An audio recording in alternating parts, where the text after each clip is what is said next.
Hello everyone, welcome back, of course, to Tier 2 Talk. Josh, it's been a while. We're joined by the 0-0 Prospects boys, of course, Ro1f and spooke to join us, and of course your Road to Inter's playoffs man himself, Mr. Dweg. How's everyone doing? Are we all doing well? I'm doing fine. Actually, very good. Nice, there we go. Hopefully that stays for the Yeah. episode. I will hope so. Yeah, let's jump straight into it, Josh. You know, it's been a while since we've been here chatting about some Counter-Strike, which is, Yep. I mean, good for people at home, not good for us. Got to get the itch out somehow. Let's talk finished events, right? Obviously, a lot gone on since the last time, as I said. I guess starting with MistGames is probably the one we want to have a little chat about. Do you want to have us a walkthrough as to what happened there? Yeah, so just to start things off, I mean, I got to cast this event, so I got to see the prospects in action. Basically, 16-team single elimination bracket, all best of threes, and top four made it to land. So I guess for you guys, it seemed like weren't really tested in either series. Maybe even against Nine Academy, it seemed like it was kind of close. Did you kind of expect even to like drop double digits against them? Well, to be honest, I expected them to be worse than they were. They were actually pretty good. But I think it was going to end 2-0 either way. But they were above my expectations, if you say so. And then the big game, because you'd played them a few times, I think in the Academy League, and then that was kind of the series where you beat them on their map pick. Did you know that it was just done as soon as you beat them on Vertigo? I think we kind of got a flow on Vertigo, so we went into the second map with confidence, if you say so. I think it was Overpass as well, right? Yeah, Overpass. I think Franson went 7 and 24 on map 1, and then came out on map 2 and dropped nearly 35. So yeah, what happened there? Yeah, that man is just a different breed on Overpass, to be honest. Yeah, okay. I think I dropped like 30 bomb on Vertigo, and then it was going like 5 and 20, I think, on Overpass. And Franson was bottom frag on Vertigo, so we just switched position. So I don't know. Yeah, I think Big Academy as a whole, Ryan, are in a bit of an odd spot right now, because obviously they've now kind of brought Sin back. They've just lost their AWPer to the main team, and then Tizian was standing in for a bit. I mean, obviously this was just after this event, so I'm not sure how strong they're going to be, because even the last season of the Academy League, they struggled quite a bit. Yeah, it's been difficult, because I feel like Big Academy have not had the same level of issues as the big main squad have, but like Jesus, they've been struggling a lot in terms of keeping a consistent 5. Obviously, the talk of the town is that Hype's meant to be like part of the main roster now, right, for Big, or at least it was for IEM Brazil Closed Qualies, and probably heading into the RMRs and stuff as well, right? Like, unless if they find someone in time, yeah, I mean, it looks to be as if he gets called up to the main roster. So again, it's like Big Academy always having these changes. Obviously, you guys were chatting about the differences of individuals between Vertigo and Overpass. I guess a question to both of you then is, like, do you find it harder to find consistency in Tier 2 matchups, or maybe specifically against Academy teams, or is it literally just like on the day, depends on the map kind of vibe? I would say it depends on the day and the map, totally. The maps we feel comfortable with, I think we're pretty good at. And the maps we're not that confident on, we usually struggle a bit more. I think another Swedish team that made it through was Young Ninjas. They had a fairly cruisy ride. I mean, they faced off against Tricked Academy, who I was very surprised are even in this qualifier itself. They got absolutely bodied in the first game. I think they were like 14, 15-year-olds. All 5 were making HLTV debuts. So that was a tough game for them. But I guess you kind of need to be thrown in the deep end sometimes, don't you, Ryan? You can't just keep grinding slowly and slowly. I mean, I don't know how much you would have learned from that kind of series. But across the board, Atlantic, I don't know what was going on with this team, but they actually played super well in this event. They upset 777 in the first round, and then they went up against Mouse NXT in the qualification best of 3, and they were up, I think, 15-4 on map 3 and lost.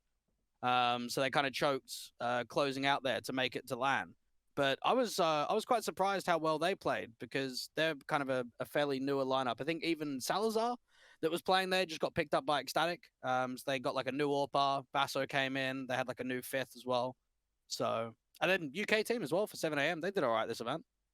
Yeah, I think got a bit fortunate with the game against Navi Junior, right, with like the issues Yeah. that they were having. But I think at point 7 AM did look the better team, and then always playing against Masonics going to be so difficult. And obviously, I was watching this game live when it was happening, and man, that was the most interesting BO3 for all the wrong reasons I think I've ever watched. Like, just get absolutely wrecked on Anubis, and then they just drop a single round against Masonics Inferno, which is like usually their staple map. It's like that or Vertigo, right? Is like Masonics' favorites, and so it's like, you don't even know where that comes from, and then obviously getting rolled on Vertigo.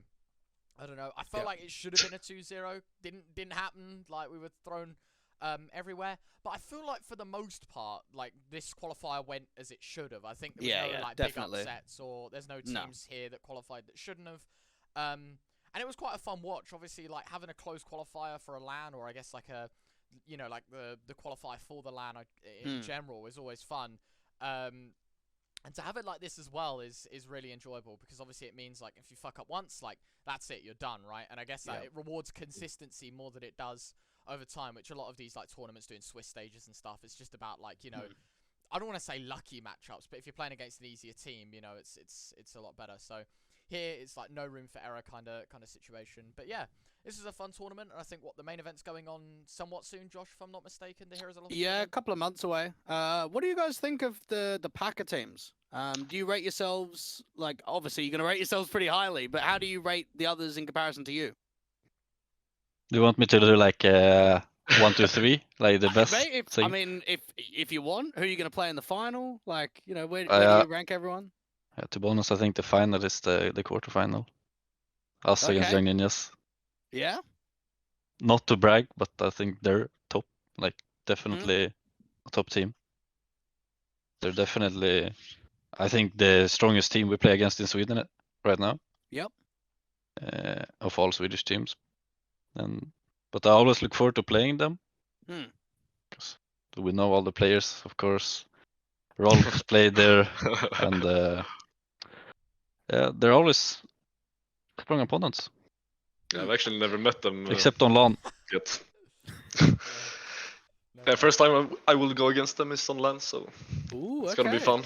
So you actually haven't even played them in an official yet? No. No, not this year. Wow. Not with this roster. All right.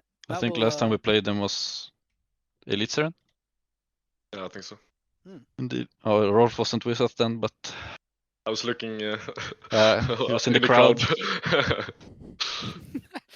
Yeah, I think even for Ents Academy, they've had a little bit of dip in form recently, but they showed to be very impressive to qualify for this LAN, because obviously they had to win the last Heroes of Tomorrow. So we'll see what they're like.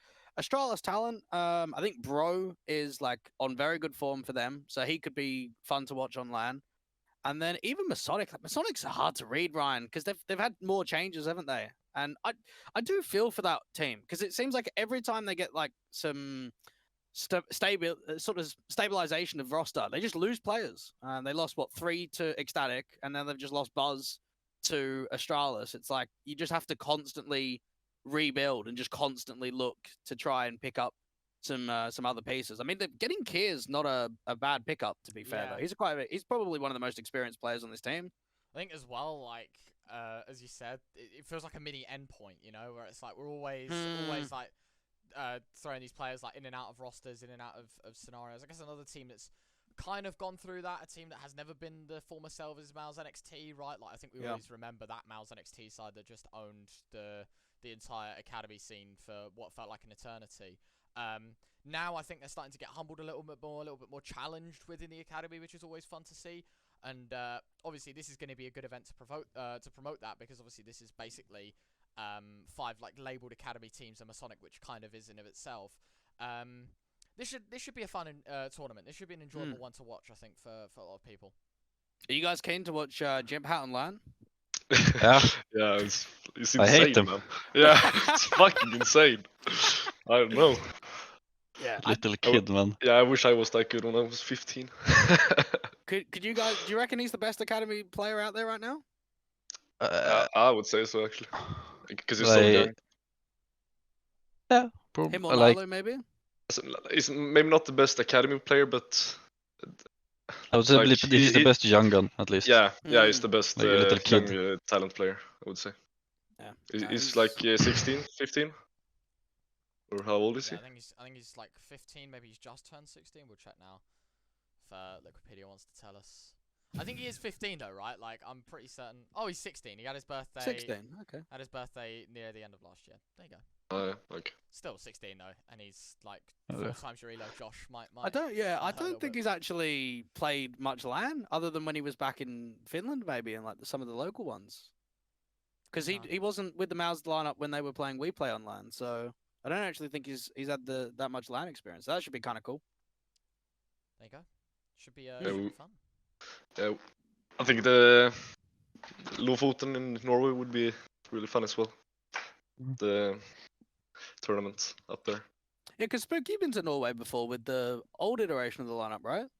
Yeah. Oh, a couple times. Bootcamp and yeah, the what do we call it? The playoffs in like the Norwegian scene league. Yeah. And those kind of stuff. Okay.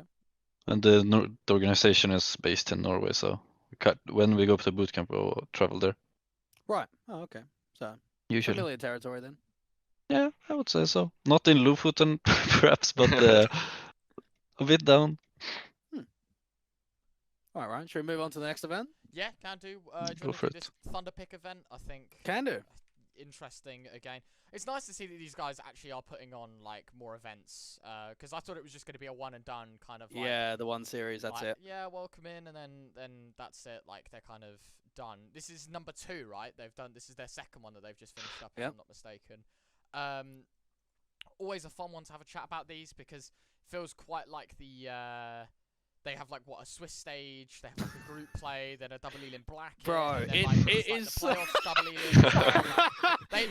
they love squeezing out the games, don't they? Mate, I don't think I've ever seen an event with this many games in my life. It is massive, the amount of best of 3s that get played. So I don't think there's any best of 1s, is there? I don't know, maybe in the Swiss stage actually, but then other than that, it was all best of 3s. Let's have a look. Opening games. No, there was BO1s, so that's. Oh, okay, opening games. But then like it's just insane. I would show it on HLTV, but it's just a pain in the ass to scroll down like the entire bit. So I'm hoping that they haven't like done No, it's a mess on Liquipedia. I like this. Alright, I'll bring it up just so everyone can see. This is the play-in stage of the tournament. So I guess we'll start here. I think note to future TOs. I'm not sure if the players would agree with me here, but certainly like to follow along. Please, like never this much like CS, because I think for me, I don't know about you guys playing in it, but this is like super hard to like understand where teams are at and like who's qualifying, like, and the fact that only 2 teams that qualify through this? Yeah. We've got 8-team double elimination bracket, no 16-team double elimination bracket, and only 2 teams qualify. I don't know. Like, what's the point? And then some teams even got invited to the playoffs. I mean, you guys got knocked out in the Swiss stages, right? Yeah, Lost we did. to Masonic, Ikla. So Ikla actually went on for a deep run. What do you think of those guys right now? Because I think a lot of people look at like the Vem Rifler and Sensei the Orpa as like the 2 hard hitters, always put on good performances. Are they tough to play? Oh, I think that was the last time we played them, but they've always been like a strong team for the past, I don't know, 5 months. But yeah, Silma's a really strong opponent if we play them at least. Yeah. They have especially Kvem. He's an interesting player. Okay. Yeah. Interesting. We leave it there. We can leave it there. We can leave it there. Yeah, no, fair. I guess another team that did really well is Tricked, right? Like they're a team that again cropping up. I don't know how I think of them at this point in time, Josh, just because they're such a very up and down team. Obviously, now that the org's closing, it seems to be they've just like been buffed. Like they're doing actually okay now. I think they are sticking together. I think I did see on social media that they're going to keep pushing forward, but they're always like a middle of the pack team. I think Tricked. Yeah, if you can beat them, like you can find yourself a space in tier 2. I feel like they're like one of the gatekeepery teams to the lower end that we have. Always in and about. Invictus Gaming, if I'm not mistaken, this is like, yeah, I was going to say, it's like FaceCrack and Davcost, right? Like, these guys we always see in the, like, Middle Eastern RMR qualifiers, right? Like, always just playing and qualifying. And they're back, actually, European tournament. I'm not too sure what the ping situation looked like. Maybe they were boot camping or something together. I don't quite know the situation. I'm pretty sure he was in Israel. Oh. I'm pretty sure it was pre-high ping, so we switched the server to Lovely. I think it was Germany or something. But that was to fix his ping. enjoyable. But they did all right somehow. Obviously Falcons in there as well, Josh. I'm not too sure if this is this like Kenny S change? Yeah, it is. So I guess that's always. They've got a solid team, like on paper at least. Yeah, it'd be cool to see them obviously in future. But sort of the top half of the table, Nexus maybe the only team that surprised me a little bit being there. Mate, they went really deep in this event actually. I think that might have been when Zello was still there, or he might have just moved off. But he was playing with them a bit before he's gone over to Sprout. But yeah, Falcons and Ikla going fairly deep, and then I mean even in the playoffs, like this is just an easy ride where for Gamer Legion and Godsent you just get a straight on invite. You have to play 4 best of 3s at max in comparison to everybody else. But Gamer Legion going lower bracket run. In fact, I think they would have been heavy favorites coming into that event, and being able to put it that way. I think the reality check, right? Losing to Falcons early on and then getting dropped down to the Getting lower a rematch. helps. Yeah, get the rematch. Mate, look at the difference in scoreline too between the upper bracket semi and the grand final between them in the rematch. Jesus, yeah, not bad. Gamer Legion have been a really interesting one, right? Because obviously we saw them in the Rio RMRs to try and qualify for the major. Obviously that the G2 knockout, Josh, and what have you. Yep. Obviously, we're still waiting to see what they can do in the bigger leagues, sort of in the higher end of tier 2. Should they have ever dropped down to the lower bracket in an event like this, though? Probably not. You know, if we want to be super critical in this bracket, right? It's the fact that the 2 invited teams obviously get beaten by Falcons, and then obviously Gamer Legion get to knock out Godsent, go on to the grand finals and win. So I feel like right story, wrong place for this Gamer Legion run. Now we'll talk about it in a bit about Godsent later on in the episode. But have you seen much? Have you had the chance of scrimming them at all, or having to play them? We played, or talking Gaming Legion Falcons, we played both. Okay, and for Godsent, yeah. No, we have Godsent never we met them. played a bit. Okay, I mean I think this was only like their 3rd event, Ryan. So to get an invite spot was kind of a bit odd, but yeah, making top 3 at least. But yeah, pretty huge bracket, and I think very tough to go deep if you're trying to get in from the main Swiss rather than. I've just clocked. Look at this from Falcons. They play an opening BO1 against Big Academy, drop to the lower bracket. Oh no, they win here. They go all the way through to the upper semis, drop down, go on a lower bracket run to qualify, play in the main Swiss, play another 2 BO1s and 2 BO3s, go to the playoff stage, win. And then losing the grand final. That is, I don't know. It is crazy to be honest that that this is the way it is. But I guess Counter-Strike. It was one of the only tournaments that was over the Christmas break as well. Do you guys remember what rough time it was when you played your main Swiss games? Because I remember, because I was on holiday, that this was like the only event that was on HLTV. I think this was the first tournament with me on the roster. Okay. I think I'm pretty sure, wasn't it? Oh yeah, it has here in the rounds, Ryan. Yeah, it's like December. First couple of weeks of December to the 12th. Yeah. But I think the playoff stage was like in February, right? So. Oh, okay, so it might have been a bit of a break. Concluding it, yeah. But yeah, not bad. I mean, there's just too much to go through here, Josh. It's quite hard to nitpick. Yeah. Do you know what? One thing actually I would say, Ryan, is if you scroll up, there's like the additional prize money. I haven't seen that in other events. That you get money for like winning games and making next stages. I think they used to do that in the Snow Sweet Snow events, where it would be like, oh, you get $1,000 if you make the playoff from the main Swiss or the regional Swiss or however it used to be. Yeah, I remember that. But it's not something that's that common, I don't think. Let's have a look. Yeah, I do remember that actually. The Spring Sweet Springs doing it, right? Like it was like if you got like $1,000 for qualifying through the play-ins, $2,000 for regionals. Yeah. There you go. So that's probably the only other time you've seen it. Yeah, I mean it's cool. It is cool. Hopefully Series 3 coming soon. Hopefully, I guess that'll be fun. Last event, I guess RMRs probably the one we want to chat about the most. The Open Qualifier stage, at least. Obviously, the Closed Qualifiers are still going on, and we'll probably have a chat about that a little bit later. But yeah, RMR qualifiers. obviously you guys can't play because the whole academy situation, which we absolutely love from Valve. Obviously we had a little bit of a chat beforehand. What's your opinion on the qualifiers for the RMRs? Do you guys rate the teams highly that have gone into the closed qualifier? Do you think it was possible for you to get there? Like, what's the situation? How do you stand on it all? I've mostly been following like the Swedish teams, playing the open qualifiers early on, and then I followed the eyeballers obviously in the closed. But I think if we had a shot, we could, with a bit of flow, we could easily make it through the closed qualifiers as well. Easily, okay. No, okay. With a bit of flow, not easily. It's the wrong bit of words, not easily. Yeah, okay. We could make it through. Yeah, I agree. I think in the open quals, the only kind of surprising teams may have been Honor. Well, I say Honorous. Honorous did pretty well in that Brazil qual. I don't know. They just seem to be on decent form. Yeah. PGE Toro was a bit of a surprise to make it to the closed qual. Maybe Yano as well, which is Alu's team from Finland.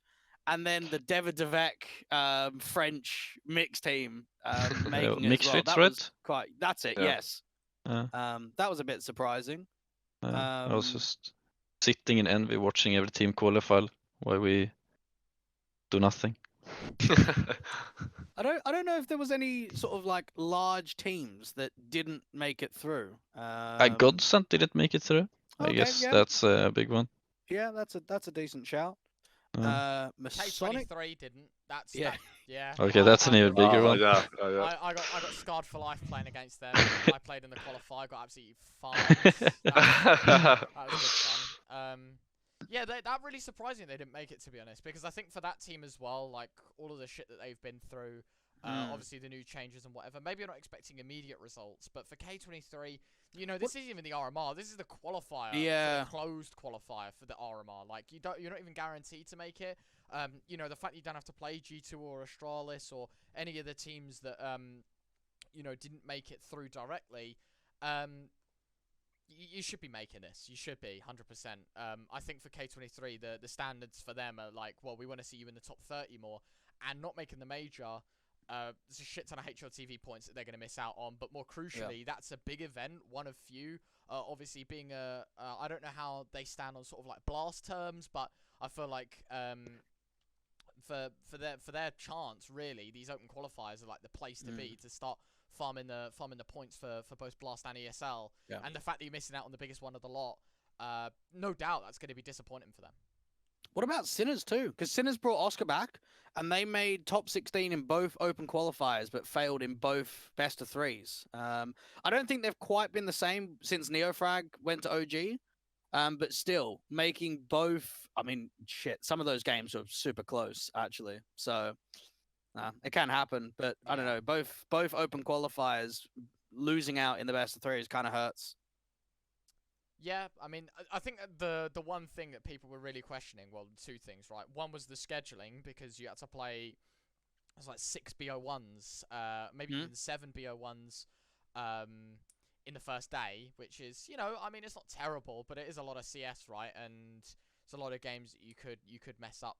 And then ultimately the other thing is the fact there was only 2 qualifiers, right, instead of 4.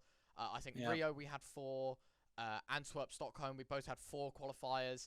This one was cut in half, and I think actually a lot of people, although they did shit on it, that's probably because there's the closed qual as well, like because it's the change of the format. That's why there's less qualifiers, but it does mean that if you are an open qual team, you do have less chances, I guess.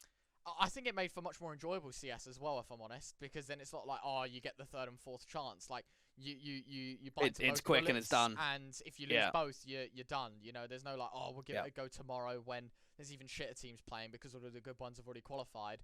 And it teaches you, right? Because now for a lot of these teams missing out on a very important tournament. I guess another team, right, Partizan, they were a team that I maybe would have expected to go through. Maybe not to the same level as K23, but they've done really well recently in terms of performance, so would have been nice to see them there.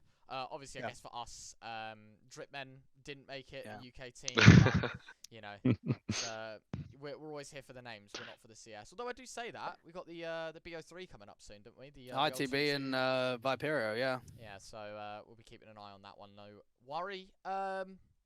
But yeah, I mean, I don't think there's much to talk about in the open quals other than pretty serious business with the two spots, the two qualies. That's it. Yeah. No, I think we'll definitely touch on the closed qual result in the next step when we're able to finalize everything, because that's ongoing at the moment. We can talk about your game this morning or this afternoon in European Pro League. Brand new event coming back. Lost to the Poles that beat Astralis. The Los Quigitos guys. What happened there? I was horrendous. Okay. No, like we didn't play our game, to be honest. Yeah, we threw a lot of rounds. I think they won like 9 clutches and we won like 4 or something. So and we throw a lot of rounds, like 1v4s versus an op, and I choked behind someone on the pistol round and stuff. That shouldn't happen. It was a bad performance by us. Yeah. Okay. But hopefully we'll make it back. I guess we play Sync, right? Next play. Yeah, that's the old SC lineup, I think. Ryan, Yeah. With Fates, the Estonian guys. Yeah. That was cool because they did very well. I remember, like the tail end of 2022, they really started to put in a big shift, and obviously seeing them in. I can bring up the Liquipedia now to show everyone at home what the team list looks like at least. And Permitter in the group as well. We just got to see them at big international LAN event qualifying through the IM. So we'll see what those guys are like, because they were the Paloma boys, weren't they, Ryan? That were doing really well towards the end of last year. I was starting to know. Obviously, they got the Kato invite because they came first in the Polish league. That's right. Yep. That makes sense. Yeah, totally. Out of anyone, I did not think Permitter were going to be the #1 team in that. I don't think it's the fact that they won it. I think it's the fact that you get a spot to Kato directly. No, that's all right. What? Just for the Polish league? But that's always been the case. Yeah, but come on, man. No. What if 9 would have won? Yeah, but no. There are Polish teams that could hold their weight, and they've always done that. Like Vizsla have been there in the past, and Illuminar. So I guess. No, I don't mind that, and it's hometown team as well. Yeah, did really well against the crowd. Anyway, we can talk. A little bit more about your group. Anyone in particular that you guys are a little bit concerned of? Is there any team here that you're excited to play, or anyone in any of the other groups? I guess if you obviously qualified to the playoffs, that you've got your eye on. In our group, I would honestly want to play Los Agutos again. If we win against Sync. I think that's gonna be the case probably. Most likely, I think Permitta's gonna destroy them. Okay. So so I just want to redeem ourselves against them. It's kind of the thingy. Yeah. Iron Asian are doing quite well, Ryan, at the moment out in Group B. And then Eklot, they just brought in the big man, the Israeli Orphan. They're going full English. So the Anarchus, right? Yeah. That's right, yeah. I think it's a huge change for them. He's a beast, that guy. Definitely is. It's a weird world that we're living in right now for Eklot, right? Because obviously they stood in with Anarchus, and then it was like, well, he's in the main roster now. Like everyone's gone from speaking like native tongue to let's just go full English speaking. But it might be because they've just reached their ceiling. Like I know that their Orpa of Captain I don't think was all that fantastic, and they'd been kind of plateauing for like the last 6 months. So maybe they just realized we don't have the strength to just keep going. We need English. I'm not too sure actually. Is there a Czech league, like you know how we have ESL Prem and like? There's Czech events. I don't think there's a league though. I was gonna say that might be the reason why, right? Because then you go English and bring in some European talent, just like some of the NA teams are trying to do for RMRs and whatever. But yeah, it'll be interesting to see them play. I guess another team in that list, right, is the Prodigies. They're a bit of a weird one. Mate, they're playing quite a bit recently, actually. Yeah, so they played in the RMR qualifiers. I do remember seeing them there. They're playing in the ESEA Advanced, if I'm not mistaken. I think the only person here that comes to mind is Quirtz, right? He also is one of these like Czech players, I guess, coming off of the conversation of Dynamo Eklot. Wasn't Shield playing for Mausaniste for a while as well? He was. Yeah, he was standing in with them as being their Orpa. Yeah. It's really cool to see the project. I think Jerome is obviously this is from Prodigy Agency. Basically, he's just stuck players together, given them a salary by the sounds of things, and he's like, go play, and we'll find you a team or like a Mate, it's a good way to get officials under your belt. Like, just if you're trying to, because I can only assume, right, that if someone comes knocking, they'll sell them off straight away. That they'll find them a home. So you might as well keep grinding, getting your sharpness up there, and getting your match time under your belt. Maybe you need that, Josh, to finally get on. Yeah, HLTV. maybe. Yeah. I guess for the other two teams, obviously Monty, right? The whole change there. We'll be having a chat about that in roster changes a little bit, but bringing in SDY. They're a bit of a funky team, right? Because I think a lot of people expected a lot better of them when they were playing with Boros and what have you. The previous iteration of it, that is. And right now, they're in a pretty weird situation where we've gone Ukrainian core, we've got Krasnal and Boros in. Results haven't been terrible, but you've got to consider that these guys were in the RMR for Rio, right? And since then, I kind of want to say that it's been a downward spiral. I don't think they've been all too pleasant. But you guys beat them the other day, didn't you? Yeah, for like a week ago. Yeah. So yeah, we can touch on that with the next event. But yeah, I've seen a bit of them. I think they're still like a higher end tier 2 team, but there's a lot of players coming in and out, so that might make things difficult for them to just maintain some sort of, I don't know, consistency, right? If you keep having different players coming in. Yeah. Do we want to go backwards then and work with the Elisa Invitational next? Yeah, we can do. Yeah. No, sorry, lads. Yeah. That's fine. Oh, good. I'm just trying to check. We are in the contender stage for Elisa Winter 2023. Mate, you know what? Fair play to Elisa for putting on so many like events and what have you.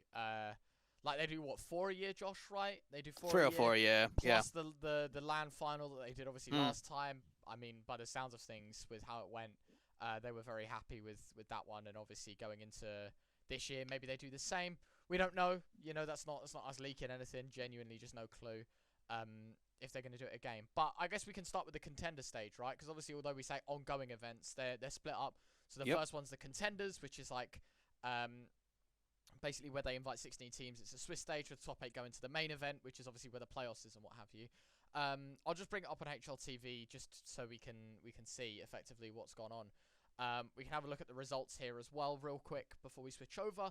I guess your journey here in Elisa, as Josh said, it's a bit unfortunate that we have to talk about it in this way. We can bring up your matchups though. Not the easiest time, right? In the contenders, there's some easier teams to be playing in all honesty. Do you want to start with the BO1s? Obviously, with Ents Academy, you beating them and then losing to Eyeballers. What's it like? Obviously, playing in this event, right? Like in the BO1 specifically. How are Ents Academy and how are Eyeballers? I can't remember the game. I'm gonna be completely honest. Yeah, me too. When was this? In January? This was when Hype carried us. Perfect. I don't remember the Eyeballers game, or do I? Oh yeah, the Eyeballers game. I think. Was it Inferno? We just got pissed on their seat side because we didn't. Oh yeah. I think they just played a real passive and we didn't truly have an answer on it. Yeah. I hadn't really practiced them up. Yeah. This was kind of when we just got started playing with Ro1f, I think. Yeah, I think this was like the first week or first days when I just joined the team and started practicing. Because as soon as Ro1f joined, we barely had time to practice. We had officials all the time. Yeah. But this was. But I'm pretty sure the Falcon game, I think we threw almost. I think we were leading like, was it Vertigo? Yeah. I think Vertigo we should have won. I should have been 2-0, yeah. I think we was like 15-10 or something, 15-9. And then we... Oh yeah. Boys, what's going on? Yeah, and then it's been horrendous. Yeah. It was kind of frustrating to lose that game. But, would you consider this a successful event then? I mean, obviously not in terms of like placement, but obviously this is like you haven't had much practice, like you're straight into the official side of things. Like, do you think that the first few days were like a success in terms of learning and getting used to the team environment, or do you think like for sure, if you gave it a few more days it would have been a lot different? Yeah, for sure. I think we learned a lot of these games, at least on Vertigo and Inferno. So, yeah. All right. Well, we can chat about some of the other teams. I mean, Ents Academy going 0-3. Again, I don't think the recent run of form's been that great for them. So that was kind of disappointing. I mean, even losing to PG Toro in a best of 3, that probably shouldn't be happening. Ecstatic not making the main Swiss was a surprise to me. Because I think out of all of those teams, it's probably them and Falcons, maybe even Falcons have made recent roster changes. So maybe mainly Ecstatic you look at and think, are they a team you expect to not make main Swiss? Probably not. They should be going up. And then you even see some of the teams. I mean, Ickler and Monty kind of stomping their way through. Partisan only dropping a single loss. The Swedish representation of Godsent and Young Ninjas coming in. There were, I mean, even a forfeit, like Big Academy got a forfeit, I think, in the 5th round. So yeah, over Falcons.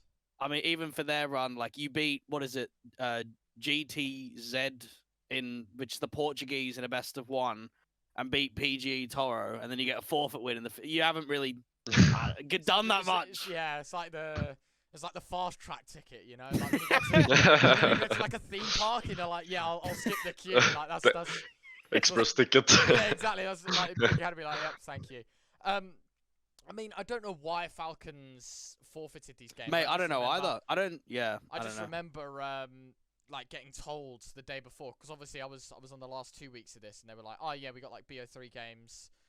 You do 3 BO3s on the last day, so it went from doing 3 BO3s to 2 on the last day, and then 1 on the day before that, just because Falcons forfeited both against Young Ninjas and Big Academy. So I guess if Young Ninjas were to play Falcons, I don't know how I'd see that game going. Young Ninjas probably do take it, but it would have been fun to see that, obviously, collision there, and obviously sets us up nicely for that Big Academy game, which again, you probably see Falcons through into the main Swiss of this event if they actually had played their officials, right? So, I don't know. I'm trying to think, was it overlapping with RMR qualies? I don't think it was it? No, I don't know what it was. Because I remember looking back at it at the time and not quite understanding. So, yeah, I'm not sure what it was. But we can talk about main Swiss because we're already, I think, 2 rounds in. Yes, we are. 2 rounds in. Obviously, it's 8 teams 1-1, 4 teams 2-0, 4 teams 0-2. I think I want to start from the bottom up here, Josh. Yeah, mate, that's a great way to start. I want to talk about Apex, right? Because Bro, I don't know.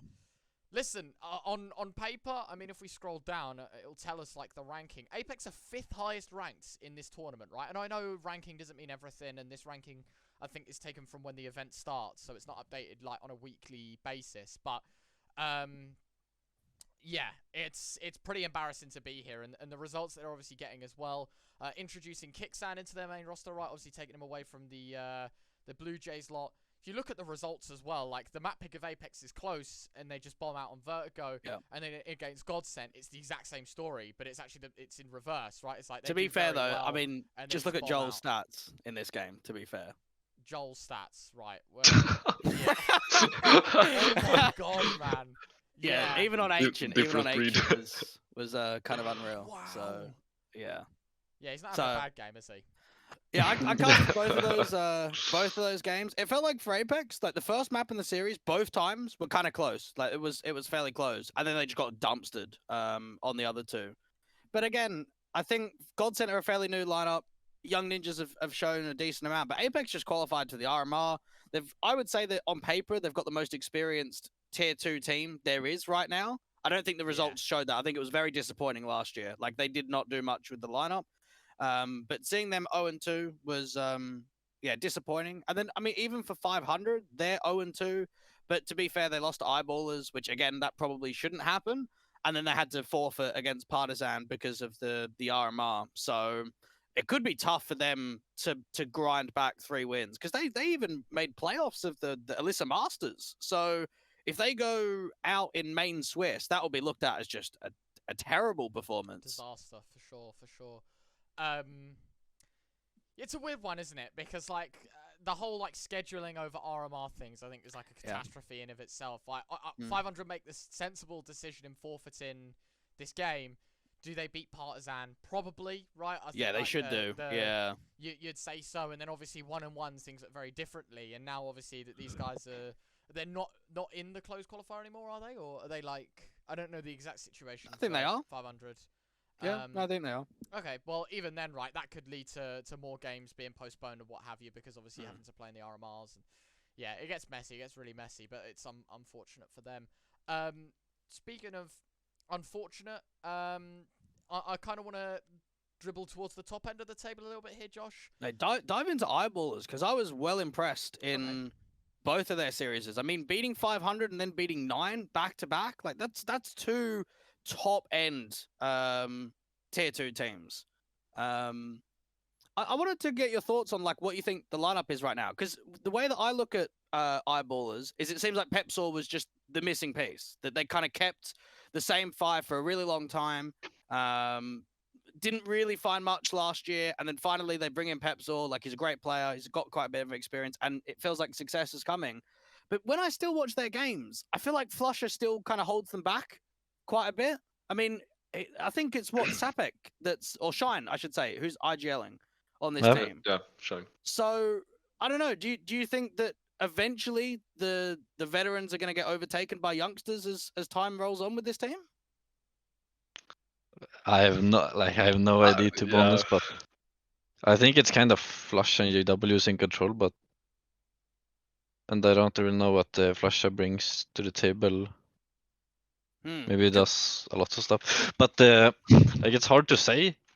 But personally, yeah, I kind of agree a bit. I mean, you can't be too critical because they are doing well. Like, it's tough when you kind of be like, oh well, they need changes, but they're doing well. But I mean, I was even surprised to hear that Shine was IGLing, because I know Flusher did IGLing on Gorillas, didn't he, Ryan? And then JW did IGLing on that lineup as well. So it made all logical sense to everyone that it was going to be one or the other that was doing the calling. And then we find out, I think for the last 5 months, that Shine's been calling for this team. But mate, in terms of results, it looks real good. Yeah, I think they started off with Flush as an IGL, and then they switched. But like, I was thinking they're gonna be like keeping their like the way they've been playing lately. Like when they destroyed 509, as you showed, like that they were gonna keep their form and be like a top contender. Because I agree with you, like Pepsor was the missing piece. But then, like lately in the closed qualifier, they just didn't perform. Yeah. And that was a bit unexpected to me. I feel like they're pretty high highs and pretty low lows. I feel like they need to be a bit more consistent, everybody, the whole time. I think even Pepsor's roles have changed quite a bit on the team, because I remember him being like a lot more anchory on City side, and then on this team he's just completely switching bomb sites. So that might take some time to adjust. But yeah, I mean, beating 500 and beating 9, like you can't laugh at that, Ryan. Those are some bloody good wins. Yeah, yep, 100%. Yeah, I think the only other team I want to chat about here maybe is 9, because obviously we were talking about that whole eyeballer situation, but outside of this event specifically, 9 have been doing brilliantly. Yeah, really surprised me. Yeah. This 9 team was formulated sort of around the time I think the Polish league had just ended. Like it was around the time I think like Permitter were like closing in on being the champions.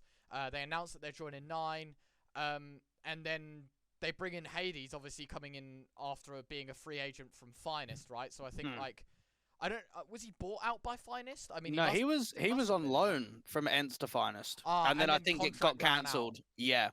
Contract ran out. 9 obviously picking him up. I'd say so far probably one of the better pickups for a team this year. He has been. Yeah. I wouldn't say it's just been him individually that's been doing well, but it feels like the team has just like clicked so much more. Have you guys played a lot of 9? Have you been watching a lot of them, or what's the go with these guys? Yeah, I think we play them pretty much. I think we've met them on Prague like 2 times, right? The last 2 weeks, I think, and I think we had one official against them like a week or 2 ago. And I feel like they're playing really good lately. The Hades pickup was probably the best they could do, honestly. Yeah. Like, it's just not him, as you said, as an individual. There's like every piece of the puzzle has been so much stronger since they picked him up. It has been so hard to play. Even roles, because I think they formed in about August, Ryan, and then you had like Spiro on the team and Minio, which is like it's kind of 2 IGLs, and then even Spiro was AWPing. I mean, Spiro used to be a very good AWPer, but at the same time, if Hades comes along, I mean, it's a no-brainer. Like, it's just an immediate upgrade. And I think they've seen it this year. of everything. So I assume that they'll cruise by here in the main Swiss. I mean, they lost to Eyeballers after pumping the likes of Partisan, but I think they're a team that's expected to go fairly deep. Yeah. For sure. I don't think there's any complaint about that one. Next event, do you wanna talk about Get it. EDC a little bit here? Because I think Yeah. the EDC's been around for so long, man. Like Yeah. What is it? European Developmental Championship. Yeah, that sounds about right. It's championship number 5. Are we on now? I think. Nah, 7. Oh my word. Yeah. It's been a lot of them. Okay. Because you guys didn't even drop a map, did you? Yeah, I was gonna say, you wanna have a chat about that? Yeah, you played Malta NXT in the opening best of 1, and then Monty. So this is only what, a few days ago? Oh yeah, those games. Yeah, it was I played pretty good that day, I feel. Yeah. What do you say, Ola? It was a good day of CS. Like team wise, we clicked, and I think we had a good day. It went as we planned. Yeah, for sure. Just not so much to say about it. Yeah, okay. So yeah, cruising by in the groups, awaiting playoffs. I mean, Let Us Cook, Ryan. I don't know if you can see their games, but they got 3 forfeits, I believe. Oh yeah. You're still good. So that's coming second in the group, mate. Can't beat that. Mate, that is the freest day in the office as well, you know. Like, you don't get points for winning or for playing the game or like any stats, but man, that feels good. Because I think you get more points. That's how it works, right, in HLTV. Like, the deeper events that you go, like, the more points you get. So these guys, like, I was talking about the one-way ticket in Elisa, right, in the Contender Academy. Like, that's as free as it gets for a playoff stage. Yeah, I mean, quite fortunate. I'm guessing this is like RMR time, right? Like, I'm looking at the calendar, well, this is only this week, isn't Yeah. it? earlier this week. Yeah, it is. RMR qualifier time. Yeah. I wonder if there's any more of the same, like with these teams. Oh, there you go. There's one. Nexus forfeited to Sangal. Yeah, I mean, it's just unfortunate. Again, just TOs. I wouldn't say not respecting, but at least like there's been a lot of clashes this RMR qualifier. It's tough. It is real tough. Some teams have benefited off of it. Others have had their downfall. I guess the whole like comedic bit with Let Us Cook is new IGL, right? Like that whole saga's funny. I think we'll talk about the whole Sprout situation later on, Josh, and the roster changes. But yeah, I don't think, have we actually seen an official out of Let Us Cook since? No, so we don't even know who the new 5th is. So well, they were playing with their coach Bogdan for a bit, who used to be the coach of Finest. So he's been playing a few games for them, but yeah, I don't think they've actually found like a problem. I think Ponchek, if I remember correctly, was actually playing the last game. So it could be a stand-in, not sure. Let's have a look. Yeah, I don't know. Snacks was playing. Oh yeah, of course. Yeah, no, Snacks is part of the lineup. Yeah. Yeah, fair. I mean, I don't know. Yeah, interesting. We'll see. We'll see. Yeah, exactly. We'll see, you know, like when they get to the playoff stage and get absolutely rolled. Oh, wait, it's an invite tournament as well. Oh, Josh, mate, this is going to be... Oh, mate, there's even more. Yeah, it's like the, what's it, like the event we've just seen, the Thunderpick event all over. Thunderpick. Yeah. So I think that's how most do it, right? So biggest threat so far in the playoffs would probably have to be Sangul, right? Out of all of these teams that like you could face or could play. Yeah, Sangul or K23, I think. Yeah, between those two. And then obviously Group D starts tomorrow. Voivoda, Ryan, one of our favorites, coming back. They're on a good winning streak right now. I'm afraid of Partisan, to be honest. Yeah, Partisan is insane as well. Yeah. They've looked unreal in like the CCT events. They've looked really, really good. So I'm scared to play them. Yeah, I'm scared of Kaluba. Just like Collins and Kaluba is always in the back of my head. Yeah, like, Kaluba is deep in my head every single time. Yeah, but what do you actually think about those guys? Because I think you've got like a foundation of Emmy who's well-respected IGL, played in Tier 1, played high-end Tier 2. Collins, I remember him on like 4 Glory, playing in like the real low divisions, but doing really well there. And then you've got Duplicate and Kaluba that played on Skade. But then even this Rogger guy, I mean, I'd never heard of him before he joined up on this team. Me neither. I think I've only met him on like Faceit or something, but I've never seen him on a team. Like, as far as I remember, like Kaluber's been an absolute beast. Yeah. What's his stats? His rating right now? Kaluba, Is it right? good? Yeah. 1.18. Oh, yeah. There you go. Yeah. Last 3 months. Yeah, not He's bad. he's And not I'm pretty bad. sure he's like a lurker and anchor, I think, isn't he? I don't know. Kind of. I'm just afraid of him. That's all I know. Yeah. All right. Well, we're hoping for Partisan versus Prospects then. That's what we're hoping for. Prospects are, mate. Prospects Yeah. are. Yeah, I don't think there's much else to talk about. Gen 1, I guess, is a team real quick. Oh, come on, Ryan. Tell me how much you love Jane. Yeah, I love Jane. He's a legend. But I expected a lot more from this team, right? Because they obviously played the RMR qualies. We were having a chat about that earlier on. Narrow miss there. This is a tough draw for them in this group as well. This whole Group D is going to be hard to beat. Obviously, you got like the Voivoda. It's a good group. Like there's stacked. history. There's history in this team as well. Like as Dreamer. far as it goes. Aye. Yeah, this Voivoda team, like it hits, right? So Well, it's core 4 of Fiend, isn't it? It's Yes. Bubble, Dreamer, Red Star, and Han plus Oxygen. Like Oxygen fuck. from On paper, Shade. it's a very good team. But And I then don't you know got if Sinners the as well. Like this is deep Yeah. for death, man. Like this is a serious serious group. Yeah, so we'll watch out for that one. And then obviously, yeah, invites to the playoffs. And I believe that the winner gets a free boot camp in Malta. Top two. Yeah. Get a Top boot 2. camp, mate. There you go, mate. Don't Really? even need to win the Malta? final. Yeah. Okay. Yeah. I'll take it. I'll take it. That's a week. Vacation? In the sun. Vacation. Yeah, exactly. Let's get tan. Yeah. Yeah, I think that's the cool thing because they obviously did it in Malta vibes, as well, right? Like that was the whole. Did they? I think so, right? Let me Yeah, have a Could've they been. did. Yeah, I think Oh, they did. Okay, nice. I'm pretty sure. Wikipedia. Let's have a quick look because I'm pretty certain that That was a while ago. Vibes Malta vibes. did. Let's have a look because they were sponsored by Eden Esports. I think it was the whole like Yeah, point of could've it and, been. like gaming Yeah. Malta, right? Visit Malta. There you go. It doesn't say, but I thought that was the case. I Yeah. thought I think so as well. So- I think you can check it on Visual TV. yeah, Usually says. have a look real quick because I'm intrigued now more than I am anything else. Not even. I don't know. Okay. Mystery What? continues. So I guess we'll never know. But yeah, there you go. I guess that's it's always cool to see. Top 2 getting a boot camp in Malta. Always helps, right? I guess like it's probably more of a prize pre-COVID because I feel like a lot more teams are doing a lot more boot camping now. But I guess the whole like all expenses paid trip is going to be very nice for any team at this very moment, right? And to go to a hot country and not a cold one, I might it's always going to be nice. But yeah, quite a unique way of giving prizes out, rewards you for playing and helps you on your journey. So not bad. One more, I guess, to talk about, Josh. The old Malta CCT finals. Malta finals. Speaking of In Malta. Yeah. Yeah, the whole broadcasting side. I was talking to you, Josh, was quite funny.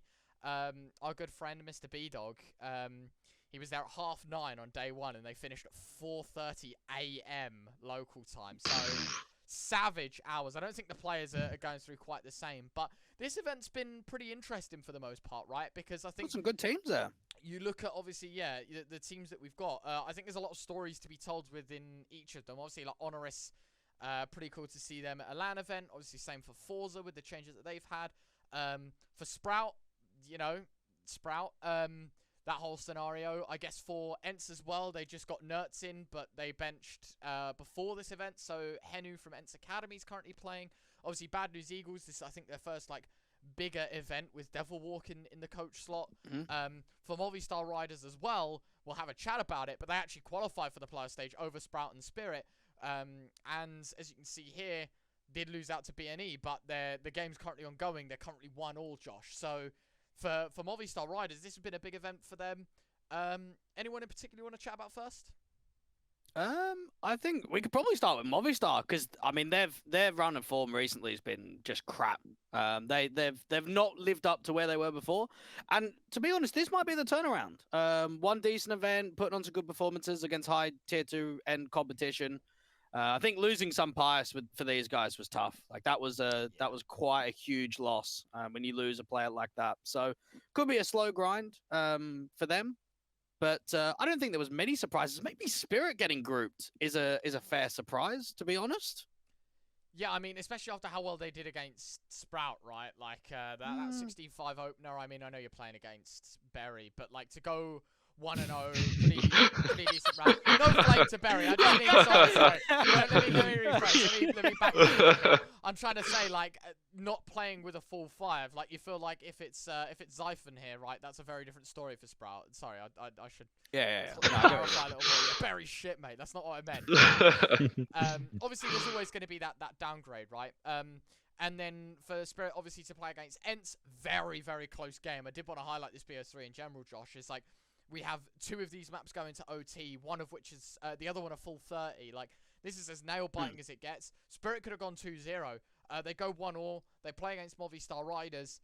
And again, like, story of Spirit's life in this tournament is they know how to make games close. Map 1, a little more decisive than the others, but you feel like Nuke could have gone their way, and if it does, playing against BNE in your opening game for Spirit, I mean, it's not the most unlosable of games, you know? Like, there is a very good opportunity for them to go into the upper finals. So, I don't know. I think it's very disappointing for them, but the way they did it, you can only feel for them in that context, right, with how close these BO3s have been. I think even for Eternal Fire, they've been playing the RMR closed quals while at this event. So, I mean, that would have been really tough for them with the amount of best of 3s and the amount of games that they've been playing in the last handful of days. Any of these teams here, guys, have you played them recently or scrimmed any of them? I guess the most recent teams we played there was Force and Honors, and they're not really still in it. Yeah. What do you think of the new Forza team? Because obviously this Ro1f guy was the one saying that, like, he wants to win some prize money so he gets a PC. Did you see that, right? Yeah, I saw it. Yeah, there was on Twitter, or... No, it was on HLTV. Yeah. Oh, that's funny, man. That is funny. So, yeah, I mean, unfortunately, probably not this event, but yeah, maybe next event, get some prize money for a new computer. Does he get He played in, no, I think he played for Virtus Pro Academy or that's whatever right. they were called, right? Yeah, he did. Yep. VP Prodigy, I think it was called. Prodigy. Yeah, there you go. I guess another player that's taken that route is Latic, right, out on Aurora. Yeah, so I guess that's like right. A lot of these players getting the big promotions, which is always cool to see. Honoris, the other team that goes 0-2. Again, it's like a very touchy subject for Honoris, right? You play against Forza in the BO1 and you lose. You play against, obviously, the lads over at Eternal Fire in the elimination. You're going to lose again. Like, this match, obviously, on LAN is going to be a very fun one, because obviously Eternal Fire on decent ping, always going to be a tough one. But for Honoris, as a team that's done very well in a European qualifier in CCT, obviously to get 4th in rankings, I think they would have wanted something better out of this event than the placement that they got. Valuable experience, and I think for Taz, right, like, obviously being able to take some young guns, some players that are lesser known to a LAN is always fun. I kind of wanted to see them run a little bit further than this, though. A loss against Eternal Fire in your elimination, putting you out of the tournament. Not the closest of games, but as you said, right, Eternal Fire have had like a minute's rest between all of the BO3s that they're playing here and in the closed qualifier for the major. So, yeah, a bit of a sad disappointment for them. I think Taz and Raiko were the 2 founding members of Honoris, so they've been going together for a couple of years now. Yeah. And then I saw Lunatic, because I was really surprised to see his name on Honoris. I think he was involved with Pact for over 5 years with one organization, so he's just come over.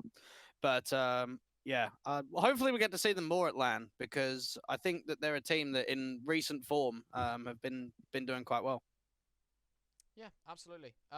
Anything else on this CCT event, or? No, not really. I think, again, for Ents, I mean, they probably should be one of the favorites, even though they've already lost to Eternal Fire. I mean, that's kind of surprising, but yeah, carries on now. So I think there's still more games today and tomorrow for this event. Yeah, the one's currently ongoing against a 6-4 up T-side nuke on the decider, so there you go. That's the update from there.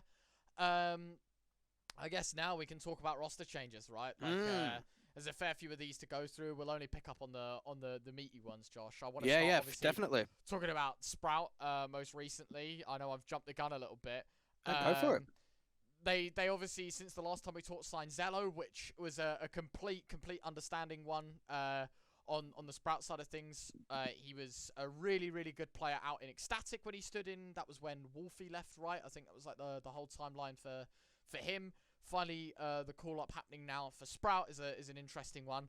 But the whole Maze situation now, I don't know what people think about this, right? But he joins. They play the IEM Brazil Closed Qualifier, and then straight after the closed qualifier, they lose 2 games. Gone. See you later, mate. No more for you. Really confusing to me that you give an IGL 2 BO3s, and then the whole statement given out was like, yeah, he didn't fit in. It's like, what can you tell off the back of 2 BO3s that he's not fitting? I don't know.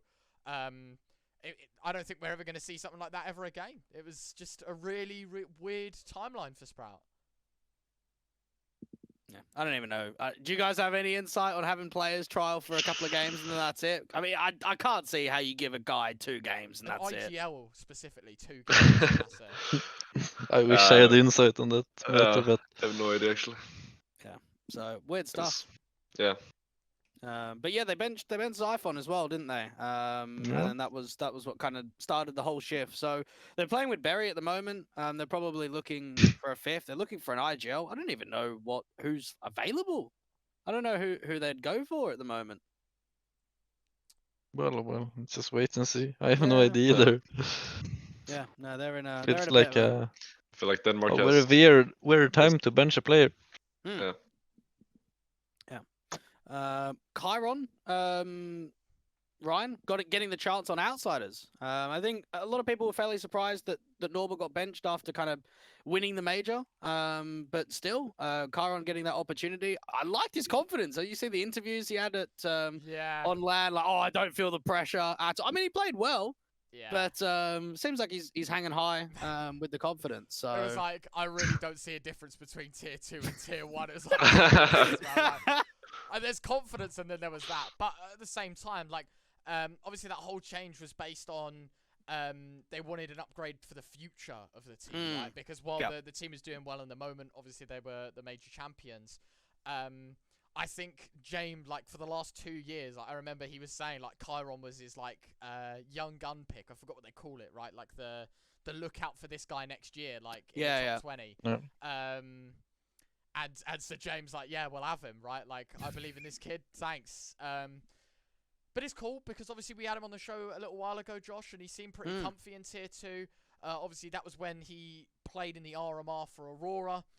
Just before, I think, yeah. Now getting the call up to obviously this outsider side. We're seeing a lot more of that as of recent, like tier 1 teams picking up these tier 2 players, and especially from like the younger side of things as well. It's going to be interesting, I think, for the long run to see how well Chiron does fit in, because I remember seeing him on the interview for Kato, and he was like, obviously Outsiders is this like really passive, held back team, and he's like, I always ask James if I can plus W. If he says yes, I plus W. Like, that was the whole I just find it funny. But yeah, it's nice to see him have the opportunity there for sure. Even Aurora, I mean, I don't know if you guys have played them much recently, but they seem to be on very good form.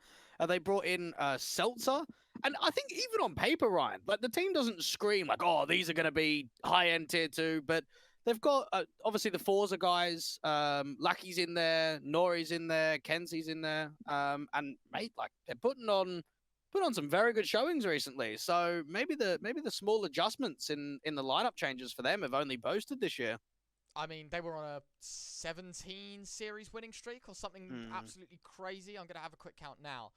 They lost to Astralis, didn't they? That was the game that ended the streak. Yeah, there was 15 BO3s that they won in a row. Or if you only include BO3s, it's 16. But there was 2 BO1s that they lost between that cancelled the streak. But yeah, they were unreal, man. They were unbelievable. In that time during CCT, North Europe, they scored shit tons of points. Yeah, fair play to them. They seem to be working out really well, and I can only wish them luck in the future, right? As a tier 2 team, this is pretty inspirational. I feel like this is the chance, like, for the Entropic era, right? You know, when we were talking about like a tier 2 team trying to make the push to tier 1, these guys look like good candidates. Probably one of the better candidates we have to show that they're made of something.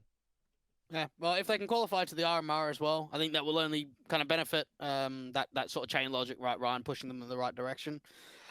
Speedy and Slacks joining alternate attacks. Going back to the roots, I don't know, does that feel like a step down, do you think, for those guys? I don't think alternate attacks have been at the higher end of tier 2 for quite a few years. Yeah.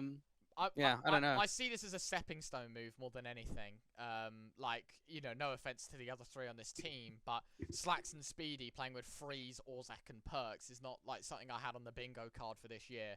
But that's not to say that they haven't done terribly well. Like the results are iffy. Like if you have a look at some of the games that they're playing, like they're losing to the teams that they should be losing to. Obviously, you guys played them right in the middle of January. I know it's like a month ago now that you played them in South Europe. But since then, right, they beat Prospects, they've beaten Partizan, they lost to Apex and Godsent, they beat Honoris. Like, it's not a terrible timeline of events for this team, but you kind of feel like, looking at West Europe, they play the Closed Qualifier, they lose to August Heroes and Undefined. Like, there's been highs and there's been lows, and for a team with two very solid individuals, I think we need to see more consistency, or at least expected more consistency from them from the get-go. Yeah. All right. ITB, have you guys scrimmed them at all? Because obviously they've got a brand new lineup. Played their old lineup, I think. No, never mind. Have we? No. No, not with this lineup. No, we haven't scrimmed them at all. We haven't played them at all. They have an interesting lineup. Yeah, what do you think? Because I think a lot of people, obviously, me and Ryan are from the UK. Like we know what the old iteration was. This kind of came out of left field slightly. I mean, we've obviously seen Thomas and Crucial playing together, and then Volt was playing out on Fnatic Rising most recently. Rowland's like the goat of the stand-in. Every now and once in a while he stands in with the team. It's just unreal. And then Cypher was obviously the old ITB lineup. So what do you think about the lineup on paper? I mean, I think you could work. I think Volt's pretty good. He played in Fnatic Rising, right? Yeah. I think he played pretty decent. And on Cypher, I feel like he was the player who stood out and on the old Interbridge lineup. And and Crucial is decent, and Rellen is good as well. The only one is Thomas. I don't really know that much of, but I've heard some interesting things about him. But yeah, okay. That's the only thing. Yeah. Well, he's calling now, Ryan. So I think that's very new in his career as well. Yeah, he's never called before. The only question mark I had about this team was Crucial. I think a lot of people were very quick to say he's a very good AWPer or a very solid AWPer. Just like comparatively speaking to everyone else in the in the tier 2 scene in terms of AWPers, I feel like Crucial was awfully inconsistent on endpoint, right? I think that was like the ultimate final straw as to why he got benched from that team. And I think it has actually bled into this current ITB roster. Like, I was looking at the stats, right? And Crucial is the second lowest rated player in this new ITB team since its start, or since they've been under the ITB banner. And obviously, like, it's not terrible. Thomas has had a really good time. Rowland's actually the highest performer. Volt's having very solid numbers as well. But as your AWPer, a 1.03, while impressive numerical-wise, you kind of expect them to be doing a lot more already, Dweg. So I don't know. For Crucial's sake, I hope it gets better. But that's the only piece that I personally am not convinced about. And the fact that Thomas, by the way, first event as an IGL, and it's 2-2 in the Closed Qualifier, currently playing against Harvu. I think you can be very happy with the shit that you've accomplished in such little time. Yeah. All right. Nerds from Endpoint going over to Ents. Endpoint again, can't catch a break. Did you guys ever see like Nerds making that jump to tier 1? Because I think a lot of people in tier 2 look at Nerds and say like he was a really consistent rifler, always on the ball with Endpoint, and it was only going to be a matter of time. I just didn't think it would be now. I thought it maybe be in another 6 months or so, or maybe another year. But getting the jump up quickly. To be honest, when we played him, I feel like he was obviously a really strong player, and I think the move to Ends was like perfect for him as a player, because as far as I remember, he's like really aggressive, and Ends kind of is like that as a team as well. I'm right? I need to double check. He went to Ends, right? Yeah, he's got to Ends. Yeah. Okay, I had to double check. But yeah, I think that's a good fit for the team and him as an individual. So definitely. I think that will work out pretty good. All right, positives all around then. One win, Ryan.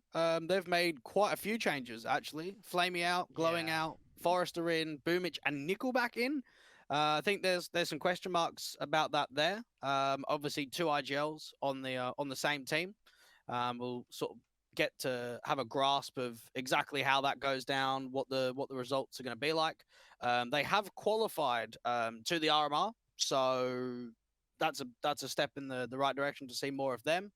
Havu, they made some changes just when they started doing really well. They played Elisa Masters. They got closer to top 30 on HLTV. I think they made a couple of grand finals, and then instantly you come into the new year and you part ways with 2 players and bring 2 players in on trial. I don't know about that. Banjo is a pretty good player from Fnatic Rising, and obviously Otto's played with them before, but that seems pretty wild just from the outside perspective of just how well they were doing, that the roster changes come through.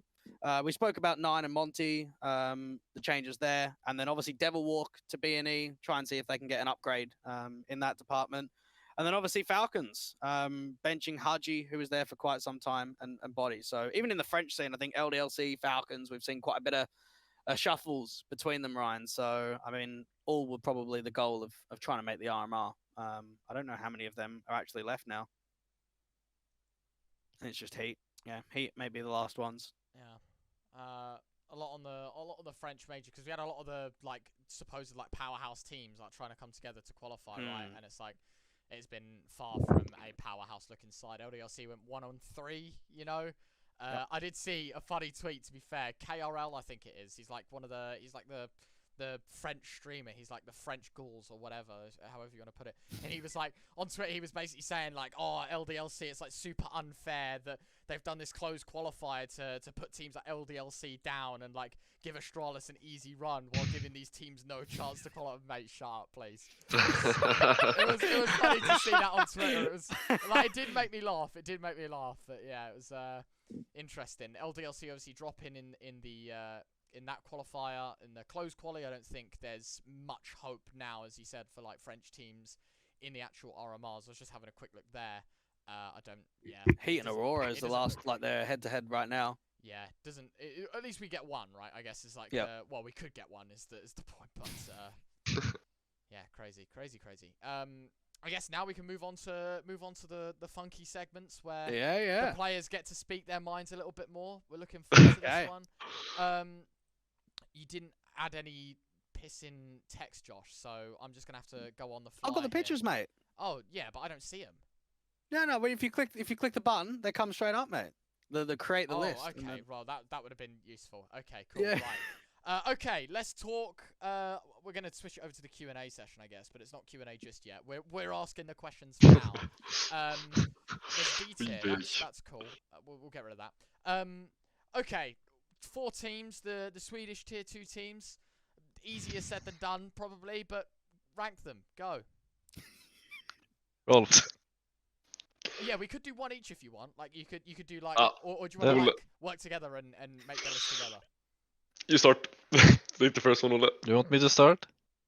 No, I can start. I can take eyeballers first. I would say eyeballers first. Okay, done. Do you agree? No. Great, we're off to a great start here. Okay, right. I'll tell you what. Let's do it together. Let's make one list that you're both happy with. Like, let's try and convince each other why eyeballers are or are not number 1. Obviously us. Okay, true. You need to put us. You have the confidence. Yeah. So you're saying you're number 1? Prospects. Yeah. Yeah, I'll say us. Put us number 1. Okay. And if we lose, it's unlucky. Yeah. Yeah, what he said. I would honestly put Young Ninjas as 2. Not really? Even with the recent form of eyeballers? I would say eyeballers too. In my opinion. I'm still didn't they beat eyeballers a while back? Oh, testing the knowledge. Shall I have a look real quick? What are we saying? Eyeballers versus Young Ninjas? Young Ninjas. Yeah, they beat them. They pissed on them. Young Ninjas beat eyeballers 2-1. CCC West Europe. Oh yeah, they go fucking on. OT and then 16-5, 16-7. So is that enough to convince you that Young Ninjas number 2 or? Look at the stats. Let me see. Let me see the stats. Sorry, where are we? Wrong game. This one. Stats. There we go. Okay. Well. Okay. Yeah. I mean, I'm still gonna stick with my. I feel like Young Ninjas is a better team.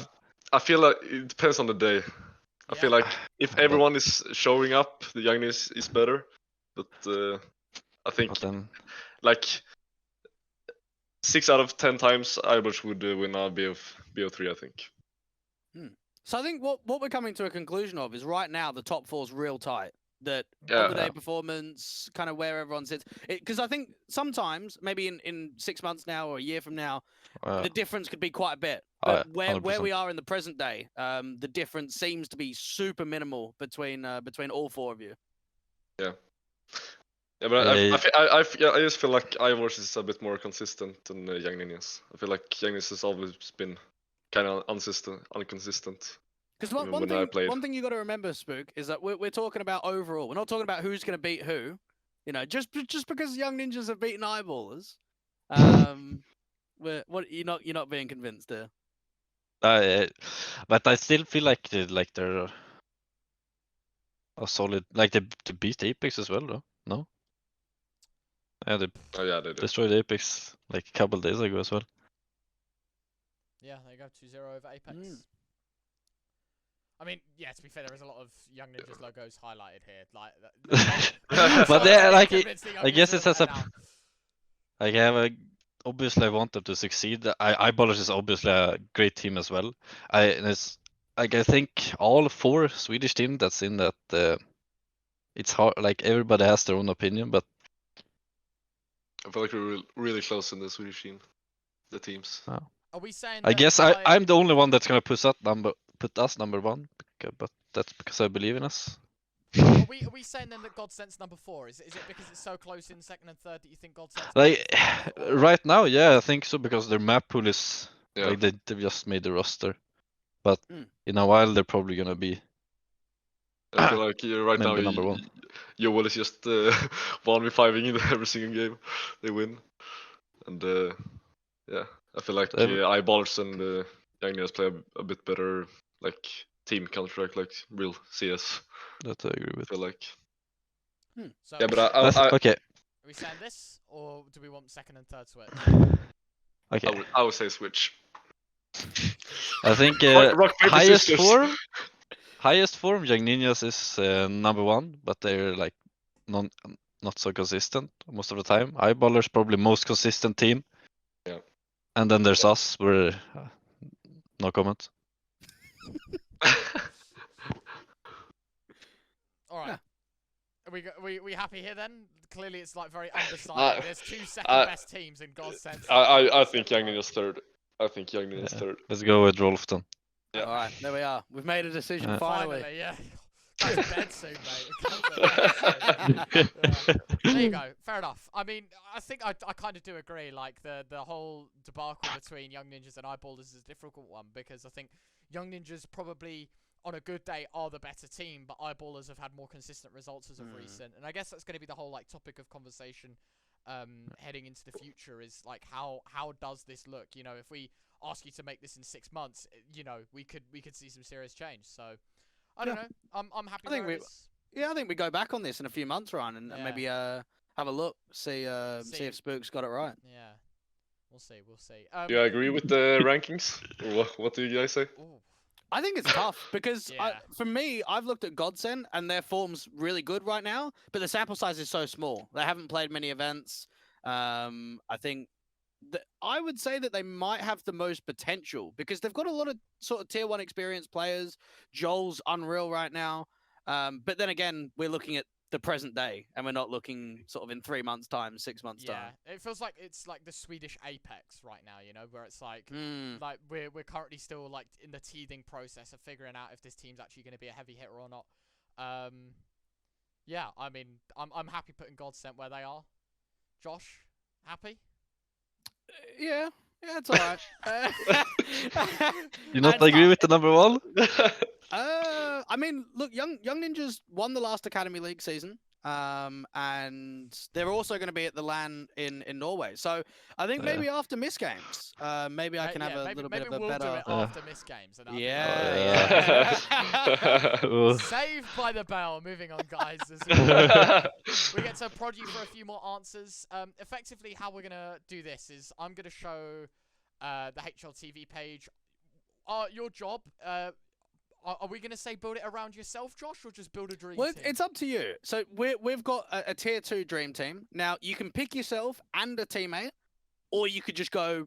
You know, we're not talking any buyouts here, language, whatever. You can just pick any players you want. So you can pick yourself and a teammate if you want. Just one. Or just go 5 different players. And it got to be tier 2. That's like you can't just pick simple Okay. and call it a day. Like, Okay. tier 2 players. Who wants to go first? Rolf, you can start. Oh, there you go. Maybe start with an IGL. Start there. I would say LNZ, IGL. Okay. Um, So, are you trying to go Swedish lineup here? yeah. Okay. LNZ, IGL. Where's the add to cards? There we go. I would say Hype up. Okay. I would say Spooke, Rifle, and Nilo. That would be like a perfect team, in my opinion. All right. So you and still got myself. one more. And yourself. Okay. Yeah. What do you think about that, Spooke? Pretty decent. It's not Yeah. gonna beat mine though. Okay, let's do this then. Let's have Rolf's team, dream team, and then we'll do Spooky's dream team. Okay. Go for it. Who's the first that you pick? Hype as my upper. All right, so there's some consistency with Hype then. So he's obviously looked at as a good degree. Yes. It's okay. It's okay. He's decent. He's decent. Don't hype him up. No, he's really talented. Yeah. He's Easy insane. to work with as well. Then I'll probably bring in Nilo as well. Yeah, I don't he's know. on good form from Young Ninjas. And I'll take CTR as the Nigel. So you'd go ZTR rather than LNZ? It's a hard choice, Mm. but like there's between those two, and I feel like CTR just fits me more. Okay. Like his way of calling. Probably has a bit more experience as well than Yeah. LNZ. No. LNZ is probably like better individually. I think it's hard to say. I'm just talking words, but I think I would prefer CTR. Okay. No need. What else? You gonna put yourself in here, or are you gonna? Yeah, of course. Myself Of is in there course. as well. Of course. Yep. How Of course. stupid of me. And then I'll bring in. Should I take Isaac or Pepster as the last player? Ooh. Oh, fuck, I forgot those. I'll take Isaac. Team Isaac. There you go. Dream team sorted. So who's got a better dream team then? Is that for us to decide? Well, yeah, I think there's a lot of Young Ninjas players Yeah, I going was on gonna here. say, In it's both- like- It's like just pick the whole old And- team. yeah. Yeah, no, I think both. I think Nilo is a no-brainer, right? Just because of the form that he's in. Are we gonna make one, Josh? Is that what we're doing now? Are we gonna make a? No. We'll leave it with these guys. We'll let it settle. No Draken as an all. Oh no. Hype. I don't think it counts. Okay, all right. Yeah. Yeah, I mean, He doesn't- had tier 1 experience in the past. Okay, I guess you could say that about LNZ and CTR as well, but Yeah. I feel like it's the same way because he's like been consistently playing tier 1 for years. Yeah. How But, has no one put Joel in their lineup as well, by the way? I don't know. I I don't don't know. We missed half the Swedish scene. I was gonna say we had up until the last pick. We had like no Gamer League, no Godsent players. I was like, well, I don't know. I mean, even Rusty, like you don't. I mean, he can do a bit of eye gelling as well. Strong rifler. There's a lot of players. I'm still gonna stick with my. Okay. Yeah, me With too. my lineup. I feel like I think Hype is better than Draken as well yeah, in his +1. current form. All right, we'll accept both of those. Maybe we'll ask the viewers at home around what they think. Yeah. Team Spooke or Team Ro1f. Yeah, there you go. You can let us know, comments / Twitch chat. Either way, we'll see them all. There you go. Dream teams done and dusted. Some comparisons, but very different in other ways. So this is a cool one to have a look at. I like the format, Josh. We might have to do this. A little bit more. I'm so surprised we've had Swedish players Teams. here. I know, Yeah. because when if we're gonna be real with ourselves here, when have we last had top end tier 2 Swedish teams? When was the last time that happened? Top end. I mean, I don't know. Too long Close to ago. it would be like the Young Ninjas team with like Manon and the Man and Nilo iteration, right? yeah. But I don't know. Swedish players, they like the roots. Like it Yeah. back home. Nice and comfortable. Yep. Yeah. No, all right. Happy with that. Fair enough. Okay, let's talk Q&A. We get to prod you and poke you about questions that we have, and also if Twitch chat wants to know anything. This could get funky, could get cool. But we'll see how it goes. Josh, we'll start with like the usual questions. Obviously, we like to prod at the more consistent side of things. I think what we wanna chat about first maybe is we always ask what is it like playing in such a competitive tier 2 space. Obviously, there's like so many more teams. There's so much more in terms of quantity of events as well, prize pools. It has just led to better and better competition. What's it like playing consistently in tier 2? It's I don't know. It's tough. Like there's very little time you have like for other stuff than just playing. I feel like we can't prepare as much as you can do in like the tier 1 scene. I feel like you can prepare a lot more against different opponents. So- Do more stratting and more tells and stuff like that. I feel like in tier 2 you have like a new tournament every single week. You have almost a game every single day, and you just have to focus on yourself and what your team is good at. So do you think that like background staff's really important then in tier 2? Because obviously you guys have got a head coach of ReTr00, and you've also got an assistant coach of Zippy, the Swedish. Yeah. Zipper, okay. So do you almost think that, like, obviously you're gonna say, oh, they're great, they're a part of our team, but do you think in tier 2 as a whole you'll struggle without a coach and without an assistant coach or an analyst or just guys behind the scenes? Yeah, I think so. Like, Yeah, okay, you Rolf can start. I messed up. Go you.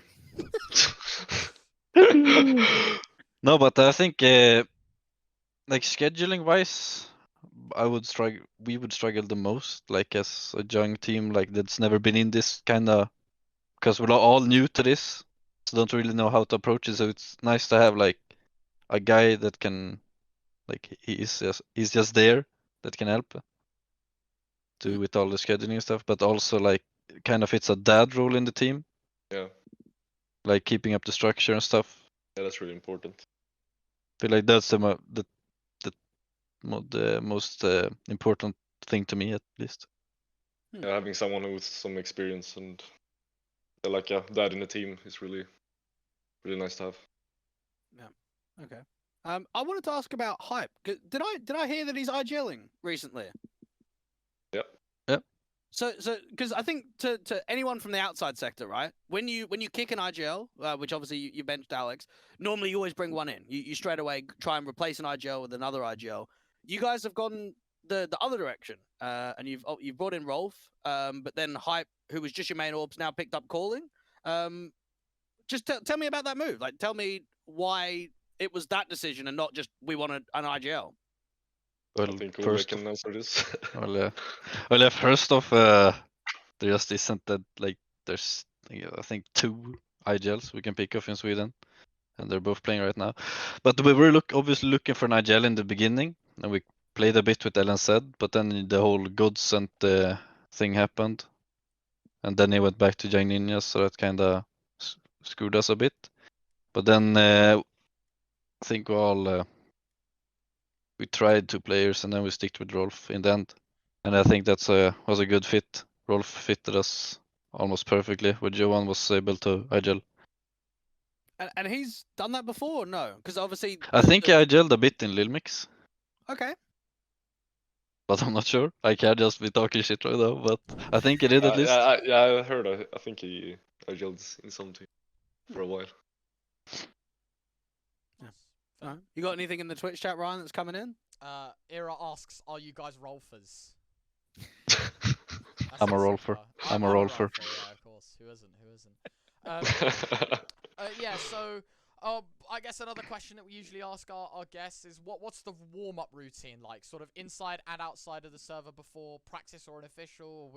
Are we aimbotters? Are we refrag users? Are we sit there and wait for someone to say that go time is now? Like, what's the shout? You have the game routine, right, Ola? Game? Game? This routine? The Jame routine, yeah. Just before Jame goes into a game, yeah. You don't know the routine? That's funny. I'm completely left out in the dark. I don't know what it is. You'll have to do your research. Well, maybe not. Yeah, actually, do some research. Yeah. Oh, James ritual before a game, always interesting. Oh no, but in all seriousness, is it aimbots? What are we saying? okay. I usually shoot bots until I feel I'm warm, and then I try before an official. I try like to get like a game in, or just if I have a warm up prac, I'll play that. But I usually just shoot bots until I feel like I'm warm. Yeah, myself, I would say I would warm up in DM, warm up and do some surf, and then before the game I usually go and look the opponent's demos and look on my positions and what they're doing and what I can abuse them on and so on. Yeah. All right. Another one, since we're on the topic of the players, the tier 2, who's the best player in tier 2 that you've played with and the best player that you've ever played against, whether that be in an official, whether that be in a scrim, anything like that?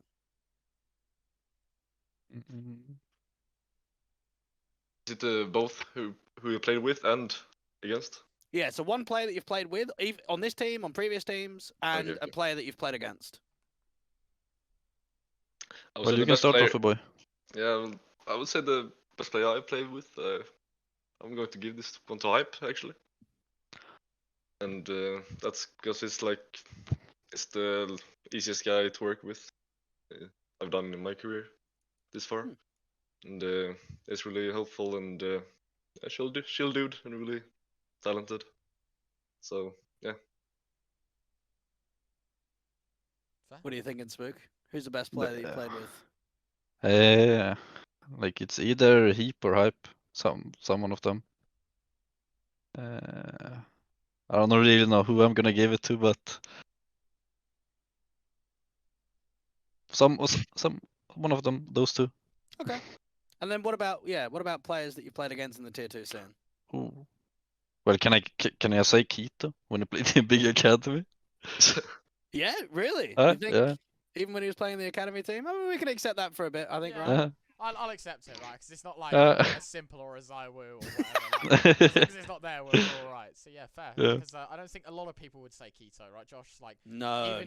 Even if it's like a tier 1 player that we have on the show, like I don't think. Yeah, it would never be that. I don't think we'd ever hear Keto. So no, fair enough. We'll allow it. We'll let it slide. Nice. Checking through what I've gone against. Talents. I remember I have nightmares of Dreamer. Dreamer, yeah. Yeah, Dreamer. He's in my head. Yeah, he was playing insanely well in 2021, and then in 2022. Yeah, in my younginess time, every time we were against Dreamer, everyone is, guys, it's Dreamer, hide. And yeah. I think in the past we've actually had a lot of people say Bulgarian players. Of who's probably like the biggest threat. Probably the biggest nationality that gets mentioned. Yeah. Like the Bulgarian side. Just the hard hitters. Yeah, because I think like when we had Han on the show, I think he also was like the Bulgarian guys were pretty good, right? Like, I suppose that's probably like because he fouls the flag as well a little bit, but yeah. No, to be fair, it is an awful lot that we hear it. yeah, I guess another question we have then is what's the next step for you as a team, right? Like what's the goals maybe for let's say for the end of June and maybe for the end of 2023? Like where do you want to see yourselves at? Top 30. Yeah, top 30. That's realistic. kind- Yeah. Yeah. That's Yeah, kind of more the goal international we have, I lands. think. And win some Well, yeah, I tournaments, would maybe. love Yeah, as win many some lands as we tournaments can and- go to. Yeah. Mm. Lands in top 20. Top 30, I mean. Well, top 20. Top Hang Top on, 20. hang on. Top 1. Top 1. Come on, guys. Fair. I don't know how And true this obviously- is. Oh, go on. Yeah, to go, what's it called? To beat our main team, Yeah. to outrank them. Ooh, okay. Imagine that. Nice. That would be I think very the only nice. time that's ever happened was Mouse NXT and Mouse, wasn't it? Oh, There was a Yeah. portion there where they Yeah. overtook them. Yeah. I think they were like top 25 or something, and most like 35, 35 Yeah. we were 38 something. I was gonna say I don't know how true this is, but Mr. Era, he's either stirring the pot or he's trolled me. And he says, "How does it feel to be a full-time academy team while Young Ninjas is part-time? And would you say they have an Yeah. advantage there?" He's just jealous. We're not really. I mean, I still go to school, but I have pretty chill schedule right now. But I have a pretty stressful schedule, to be honest. I wake up at 7, go to school to like 2, 3, or 1, 2. And then I come home. I have a 1 hour drive back home. Then I just hop straight into the prac, and just try to get a sandwich something while we go through some tactics for stuff, and then we prac. Then when we end, I go to sleep and repeat. So are you the only one in the team that has like education, like school or Yeah. university or okay? Yeah, I graduate this year in June. All right. I guess then like an extended question onto that, because I think me and Josh both know in the UK like esports is basically like as dead as, right? Like schools don't understand too much. What's it like? I guess in the Scandinavia as a whole, right? Like esports is massive there. How lenient is like your education with it? Obviously you're graduating this year, so this year's going to be pretty serious. But like in previous years as well, like, has it been pretty easy to like mold around a schedule where you're playing a lot of officials, or is it just like you have to commit to school? I would say it depends hardly on what like direction you're going in your education. I am going a plumber education, so I have a pretty chill schedule. I don't have too much lessons and courses. So and my teacher is really amazing, and my principal, they understand that I have matches on school time and I need to be home at some days, and if I have a long day, we can cut it in half, and I can do some homework at home instead. And yeah, but I feel like Denmark is the country that is really supporting the esports scene. But yeah, I think it's getting a bit better and better. Fair. I think me and Josh, maybe not envious, but I have some really interesting stories of when I was in school and I was working and like basically punked out of school to do work. So yeah, that's always cool. But yeah, I guess. Do you have any other questions, Josh? You want to ask?